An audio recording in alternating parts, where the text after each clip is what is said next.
Kalau sesuatu yang tertulis jelas-jelas dalam firman Allah, udah nggak usah ditanya. Tapi kalau nggak tertulis di sini, namun nggak salah, tanyalah. Disinilah pria harus menjelaskan. Ini yang disebut dengan bicara komunikasi hati ke hati. Disinilah besi menajamkan besi. Suami menajamkan istri, sebaliknya istri menajamkan suami.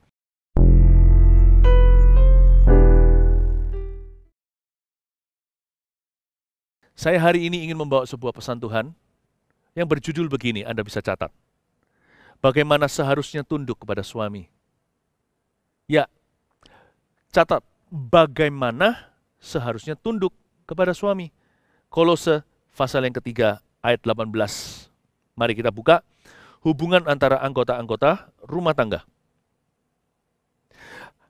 Ayat 18, hai istri-istri tunduklah kepada suamimu sebagaimana seharusnya di dalam Tuhan. Lanjutkan sampai ayat 21. Hai suami-suami, kasihilah istrimu dan janganlah berlaku kasar terhadap dia. Hai anak-anak, taatilah orang tuamu dalam segala hal, karena itulah yang indah dalam Tuhan. Hai bapak-bapak, janganlah sakiti hati anakmu, supaya jangan tawar hatinya. Jelas sekali, Paulus sedang menulis tentang keluarga. Tapi yang membuat saya sangat-sangat tertarik adalah mengapa dia bicara kepada sang perempuan dulu, yaitu istri. Dia berkata, hai istri-istri, tunduklah kepada suamimu. Apakah Paulus sentimen kepada wanita atau justru karena Paulus percaya kepada wanita? Menurut saya yang kedua, Paulus percaya kepada wanita. Gereja Mount Sharon yang saya gembalakan juga sangat percaya dengan yang namanya women ministry. Tetapi kita percaya bahwa ketika Yesus mati di kayu salib, sejak Adam dan Hawa yang dipulihkan bukan hanya umat manusia secara menyeluruh, Tuhan juga memulihkan peran laki-laki dan peran perempuan. Karena mereka diciptakan dalam gambar dan rupa Allah. Kedua-duanya bukankah sudah jatuh dari kemuliaan? Allah mengembalikan kemuliaan laki, Allah mengembalikan kemuliaan perempuan. Dan kemuliaan perempuan terletak pada penundukan dirinya. Lu kok begitu pastor? Tunggu dulu, itu jalan masuk ke dalam berkat-berkatnya. Karena Tuhan itu punya rencana selalu dimulai dengan sebuah covenant, perjanjian dulu. Dan perjanjian Allah dengan wanita adalah yang menikah terutama, tunduklah kepada suamimu. Itulah jalan masukmu ke dalam berkat-berkat Kristus. Penundukan diri ini sebenarnya blessing in disguise. Kalau kita mengerti maksud Allah di baliknya, itu berhubungan dengan hubungan Kristus dengan jemaat. Bukankah Efesus di lain surat Paulus mencatat, pernikahan itu sebenarnya adalah gambaran daripada pernikahan anak domba Allah. Yang kumaksudkan ialah rahasia ini besar, yaitu hubungan Kristus dengan gerejanya. Laki-laki sebagai kepala dalam rumah tangga, bukan berarti dia bisa semena-mena. Cara dia menjalankan kepemimpinannya akan berurusan langsung dengan hubungannya dengan Tuhan. Kalau dia menyalahgunakan wewenang, doanya pun akan terhalang. Jadi itulah pembelaan Tuhan kepada kaum yang oleh dunia dikatakan sebagai kaum lebih lemah. Padahal enggak. Paulus percaya wanita. Terlebih dahulu dia bicara kepada mereka, karena dia tahu bahwa wanita berpengaruh. Penundukan diri ini berhubungan dengan rahasia besar itu. Hubungan Kristus dengan kita. Nggak ada perempuan yang memberontak itu yang bisa intim dan dekat dengan Tuhan Yesus, nggak bisa. Nggak ada laki-laki yang main tangan, yang hidup dalam perjinahan, yang menyalahgunakan kuasanya terhadap keluarganya, yang kasar terhadap wanitanya, yang bisa langgeng dengan Kristus. Nggak ada. Kalau ada pun itu pura-pura sebentar lagi, ikan busuk akan tercium baunya. Jadi sebenarnya Anda dan saya harus melihat betapa indahnya tatanan Allah. Allah menjadikan rumput hijau bukan merah. Allah menjadikan langit itu biru. Bukan menjadikannya warna yang lain. Karena warna itu adalah tepat dalam ciptaan. Demikian pula penundukan diri bagi perempuan. Saya jelaskan ini bukan dengan tujuan untuk menghalalkan jajahan. Saya jelaskan dengan tujuan untuk membuka tingkap langit agar setiap perempuan diberkati oleh Tuhan. Sekarang kita lihat lagi sekali lagi baca ayat 18, hai istri-istri, tunduklah kepada suamimu sebagaimana seharusnya di dalam Tuhan. Kata tunduklah di sini sebenarnya berasal dari kata Yunani bahasa perjanjian baru yang berkonotasi seorang prajurit yang tunduk pada komandannya. Jadi This is a Greek military term. Akar bahasa dari kata tunduk di Perjanjian Baru Indonesia ini adalah seperti ranking atau tatanan di dalam ketentaraan. Nah, seorang prajurit dengan jenderalnya, prajurit itu tunduk pada jenderalnya karena memang itulah hukumnya. Nggak tentu kalau si jenderal lebih pintar perang daripada si prajurit.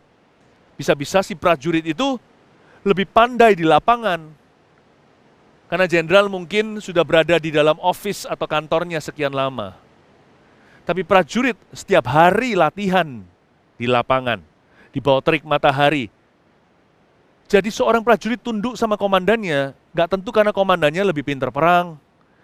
Nggak tentu karena dia itu smarter atau better. Nggak tentu karena dia lebih pintar, lebih pandai. Nggak tentu lebih baik bahkan.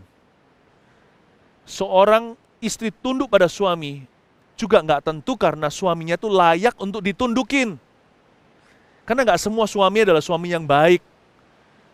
Sebanyak suami yang baik di luar sana, ada banyak pula suami yang jahat. Lalu di mana fine line atau batasan penundukan? Nanti saya jelaskan. Tapi kita bicara tentang penundukan lebih dulu. Penundukan diri adalah God appointed order atau tatanan Tuhan. Itu adalah kehendak Kristus. Bukan bicara soal laki-lakinya itu layak nggak diberikan penghormatan begitu. Bukan, Anda menghormati Kristus. Dengan menundukkan diri pada suami, Anda sedang menuhankan Tuhan. Dan membuka pintu berkat bagi dirimu.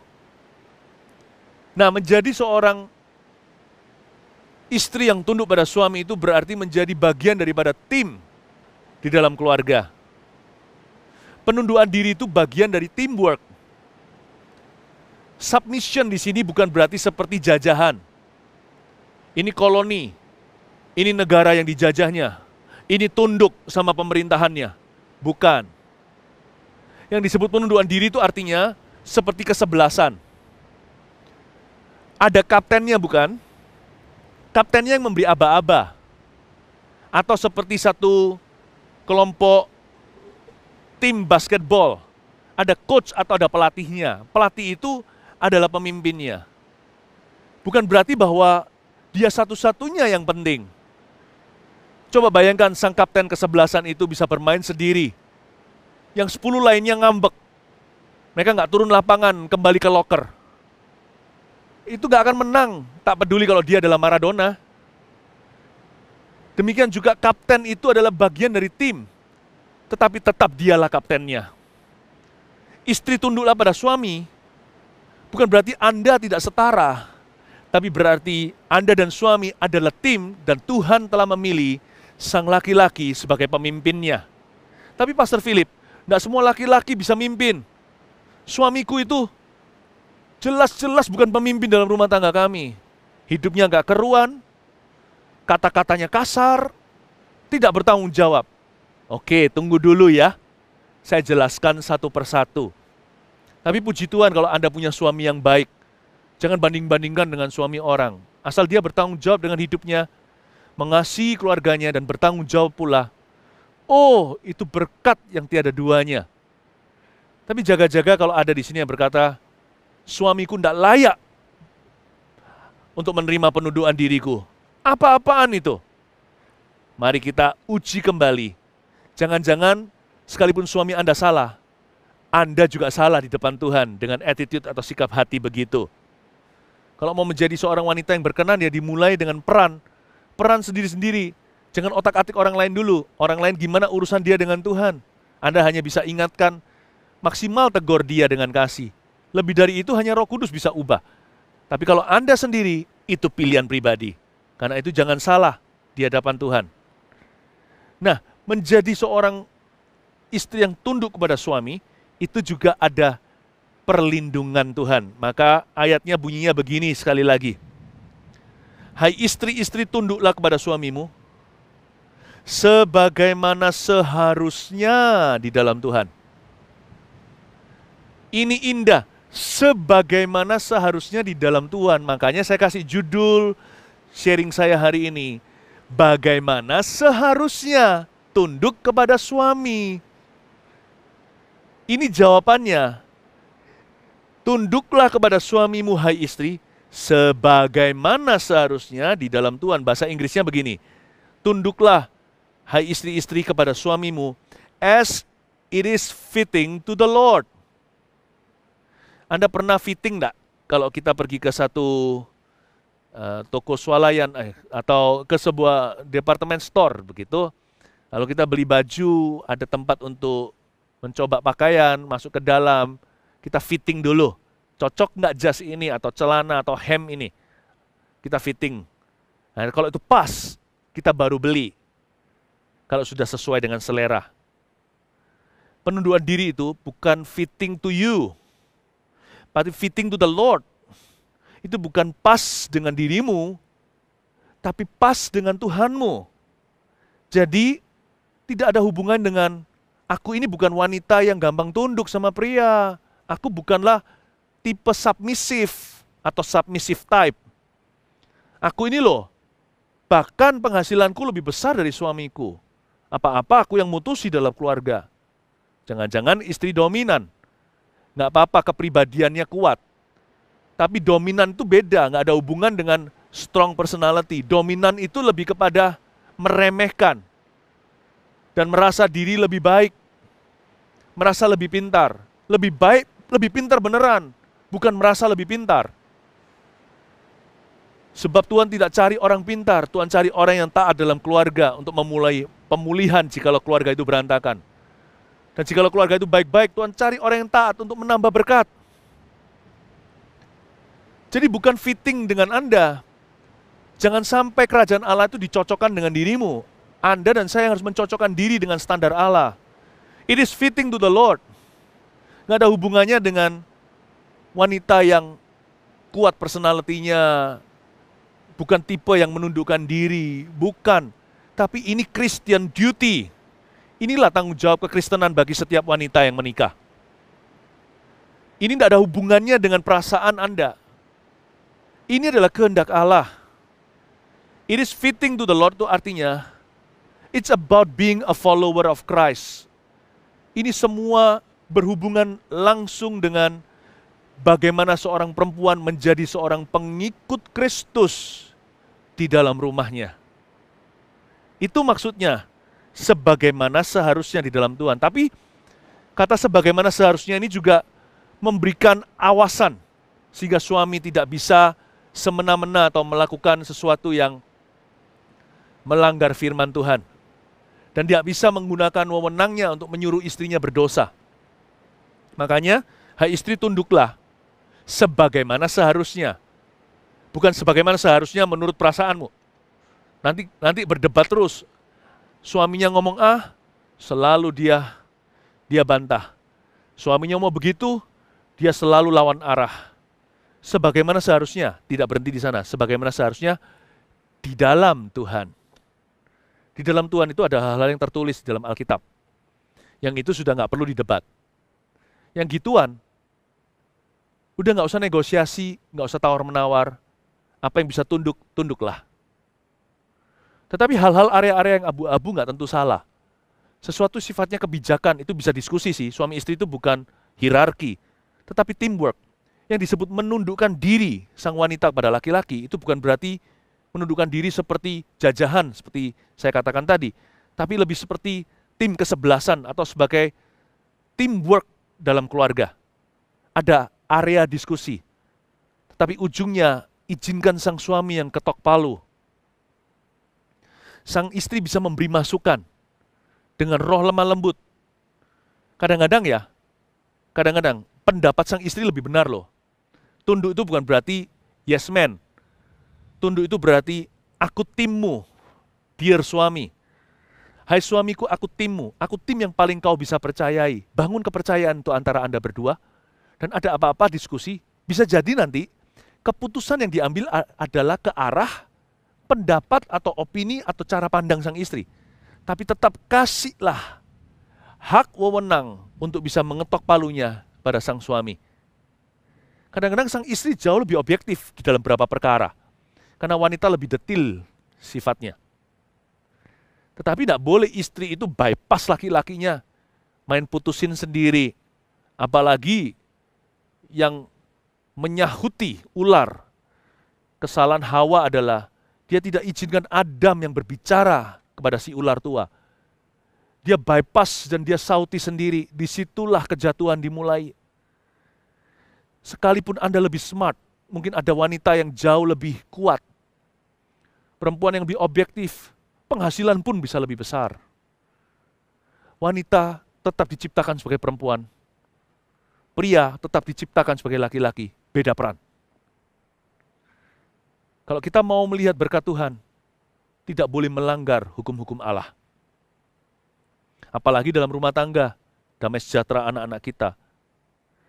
Sebagaimana seharusnya di dalam Tuhan ini juga menjaga sang perempuan, supaya laki-laki tidak bisa semena-mena. Kata sebagaimana seharusnya di dalam Tuhan itu juga berarti bahwa sang suami bukan Tuhan. Ini kabar baiknya dalam penundukan. Penundukan diri itu balance sekali. Tuhan yang memerintahkan, ya Tuhan otomatis menjagalah ya. Tuhan berkata, kamu tunduk ya. Bagaimana Tuhan melepaskan anak perempuannya dalam rumah tangga? Tuhan kan juga kepikiran. Karena itu Tuhan memberikan satu pasal penjagaan. Setengah ayat berikutnya berkata, tunduk sebagaimana seharusnya dalam Tuhan. Contohnya laki-laki tidak bisa pakai wewenang kuasa aku kepala keluarga. Aku perintahkan kamu untuk menyembah berhala. Dia nggak bisa. Karena di atas laki-laki ada Tuhan Yesus yang menjaga baik laki-laki maupun perempuan dalam pernikahan. Kalau bicara soal jaga ya tentunya Tuhan pasti lebih jaga yang wanita. Karena wanita kan berada di bawah laki-laki itu. Tuhan pasti jaga, makanya pasal ayat ini menjaga Anda. Dan juga menjaga laki-laki supaya jangan berdosa terhadap istrinya. Tahu nggak, pria yang kasar terhadap wanitanya, suami yang berbuat jahat terhadap istrinya, doa laki-laki itu akan ditolak oleh Tuhan. Kalau tangannya tidak kudus ketika terangkat ke sorga, mau doa gimana pun, mau puasa sampai kapanpun, Tuhan juga tidak akan mendengarkan doa pria itu. Tuhan itu baik. Tuhan itu baik. Sebagaimana seharusnya dalam Tuhan berarti, di atas laki-laki minimal ada 10 perintah Allah. Jangan ada padamu Allah lain, maksudnya menyembah berhala. Jangan membunuh, jangan mencuri, jangan berzina. Jadi ada perlindungan Kristus di dalam pernikahan itu. Yang pasti sebagai wanita, sebagai istri, kalau laki-lakinya menjalankan sesuatu yang adalah perintah Tuhan, tunduklah tanpa pertanyaan. Kalau dia melaksanakan sesuatu yang tidak melanggar firman Tuhan, tetapi tidak tertulis dalam firman Tuhan, kebijakan contohnya, bukan tunduk aja lakukan yes man doang, tetapi diskusi. Kalau ada pertanyaan, silahkan disampaikan. Disitulah terletak yang namanya komunikasi. Tetapi dalam berbicara, pastikan dengan roh yang lemah lembut, laki-laki bicara dengan kasih. Kalau sesuatu yang tertulis jelas-jelas dalam firman Allah, udah nggak usah ditanya. Tapi kalau nggak tertulis di sini, namun nggak salah, tanyalah. Disinilah pria harus menjelaskan. Ini yang disebut dengan bicara komunikasi hati ke hati. Disinilah besi menajamkan besi. Suami menajamkan istri, sebaliknya istri menajamkan suami. Di area inilah ada Roh Kudus, sehingga tidak terjadi Ananias dan Safira sama-sama kompak dalam perkara yang salah, dua-dua dihukum Allah. Di sini bisa saling mengingatkan.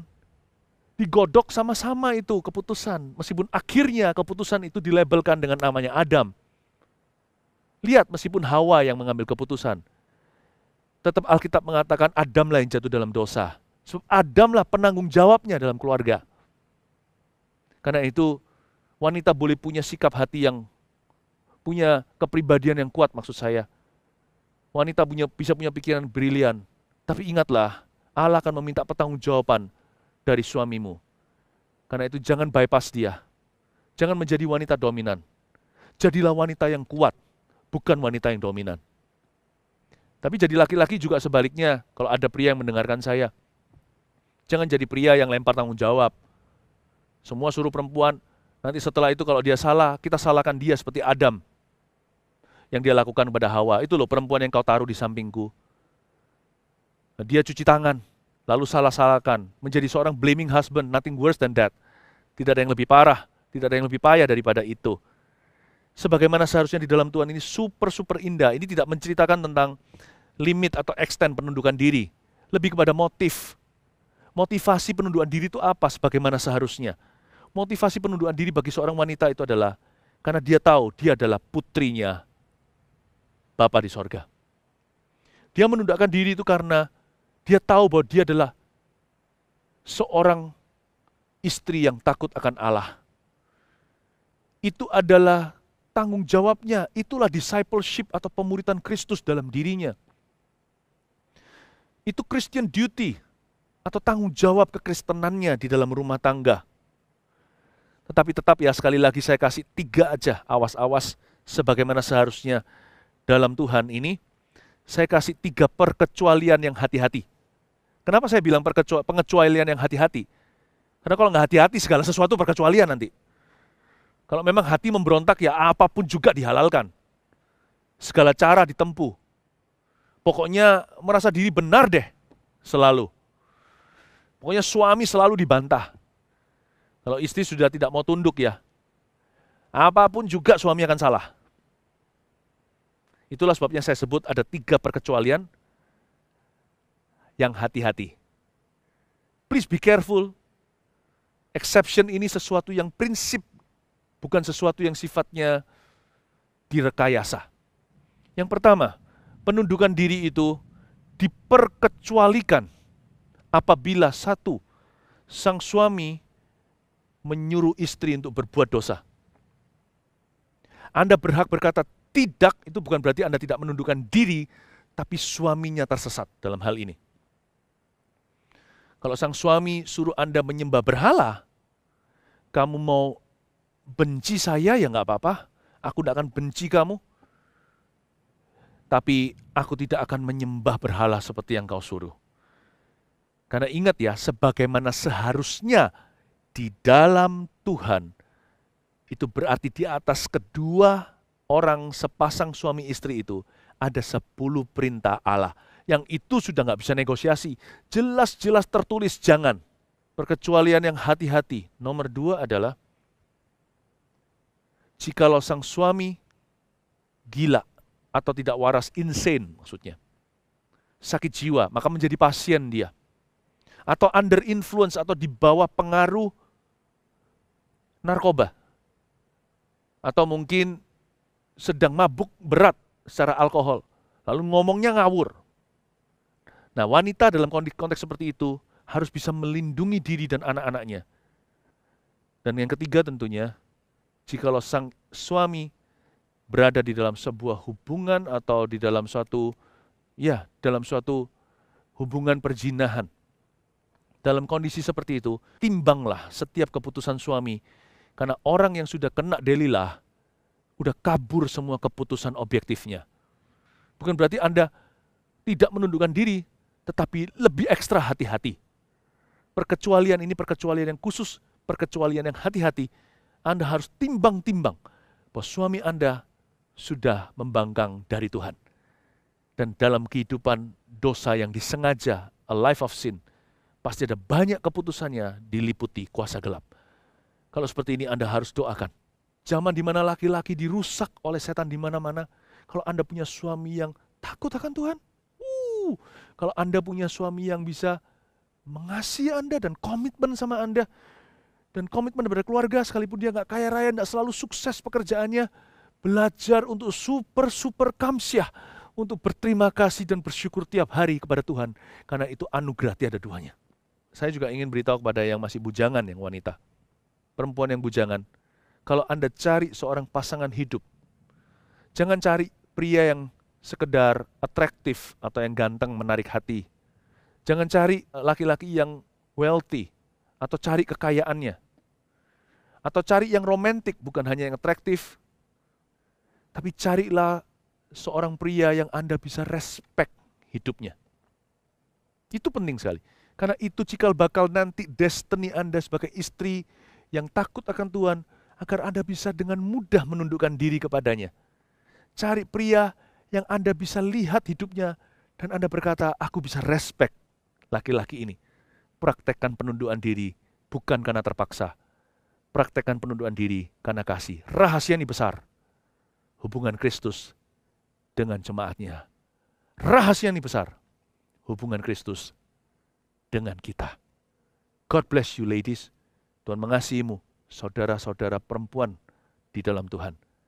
Gereja Mawar Sharon dan kami semua mendoakan agar Anda semakin mulia hingga kedatangan Tuhan. Mari kita sama-sama berdoa. Tuhan Yesus, hamba berdoa mulai hari ini, setiap kami membuat komitmen baru, hamba dulu mewakili laki-laki sebagai pria yang takut akan Tuhan. Kami mau mengasihi istri kami yang sudah menikah tentunya, seperti Kristus mengasihi jemaat. Kami mau ya Tuhan Yesus untuk berlaku lemah lembut, gentle. Ya Tuhan, bukan berlaku kasar pada mereka. Juga supaya agar jangan doa kami terhalang. Kami percaya Tuhan cinta putri-putrinya yang Tuhan titipkan kepada suami-suami mereka. Biarkan kami tidak mengecewakan Bapa. Bukan hanya mengasihi istri kami, tapi supaya kami bisa mengasihi putri-putri yang Kau berikan masing-masing satu kepada setiap suami untuk kami take care seumur hidup, cintai sampai mati. Sampai akhirnya kematian memisahkan, kami setia. Hamba berdoa untuk para wanita mewakili kaum Hawa. Hamba berdoa di dalam nama Yesus Tuhan. Kekuatan mereka dari Engkau, fisik mungkin tidak sekuat laki-laki, tetapi mental, batin mereka powerful sekali. Tambahkan strength di situ. Bagi keluarga yang suaminya belum berfungsi sebagai imam, hamba berdoa ya Tuhan, urapi wakil ketua kelasnya ini, yaitu ibu-ibu, yaitu wanita di dalam rumah ini. Di dalam nama Yesus agar mereka berdiri sebagai syafaat perantara antara Tuhan bersama-sama dengan anak-anak mereka. Hamba berdoa doa mereka untuk suami mereka dijawab ya Tuhan. Tahun ini menjadi tahun terobosan ketika mereka bisa berkata seperti Yosua cetuskan, aku dan seisi keluargaku melayani Tuhan. Akhirnya ibu-ibu bisa berkata, aku dan suamiku sama-sama melayani Kristus. Bagi yang single parent ya Tuhan, sendirian membesarkan anak. Sebagai seorang janda, hamba berdoa, janda yang ditinggal mati atau meninggal oleh suaminya, hamba berdoa Tuhan berikan kekuatan dan ketabahan. Hamba berdoa ya Tuhan, Kau kirimkan figur-figur laki-laki yang benar dalam kehidupan putra-putrinya. Terutama dari Tuhan Yesus sendiri, hamba berdoa tercover anak-anak mereka, tidak ada satupun yang punya roh yatim piatu. Terima kasih Yesusku. Dan kalau ada wanita di sini yang punya suami yang baik, oh Tuhan, kami rayakan sekarang. Kami percaya ya Tuhan Yesus, tidak ada berkat lebih indah daripada ini ketika suami, istri, dan anak-anaknya utuh sama-sama dalam kehendak Allah. Sekalipun masih kurang ini itu, mereka tidak kekurangan sesuatu karena Tuhan adalah gembalanya. Berkati every family, berkati Tuhan, dan berkati setiap perempuan yang mendengarkan firman ini, terutama saudari-saudari kami perempuan dalam Tuhan. Jesus loves you. Dalam nama Yesus. Amin.